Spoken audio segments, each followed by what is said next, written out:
کتاب حصن المسلم، باب طہارت، اذان اور نماز، رکوع کی دعائیں۔ نمبر 1 پر سبحان ربی العظیم، پاک ہے میرا رب عظمت والا۔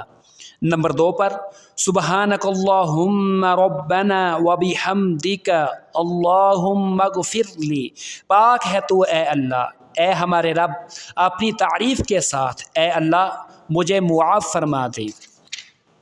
نمبر 3 پر سبوح قدوس رب الملائکۃ والروح، بہت ہی پاکیزہ، انتہائی مقدس فرشتوں اور روح جبرائیل کا رب۔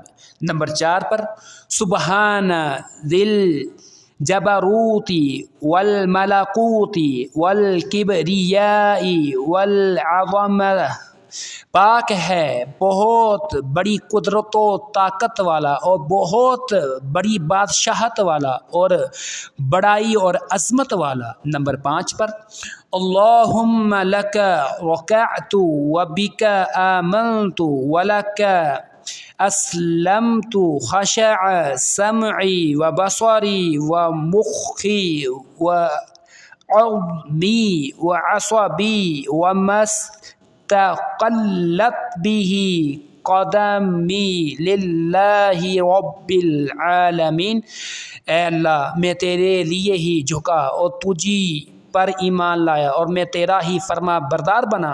اظہار عاجزی کیا میرے کانوں نے، میری آنکھوں نے، میرے دماغ نے، میری ہڈیوں نے، میری پٹھوں نے اور میرے اس جسم نے جسے اٹھایا ہوا ہے، میرے قدموں یعنی پاؤں نے، اللہ رب العالمین ہی کے لیے ہے۔ اور یہی باب جاری ہے۔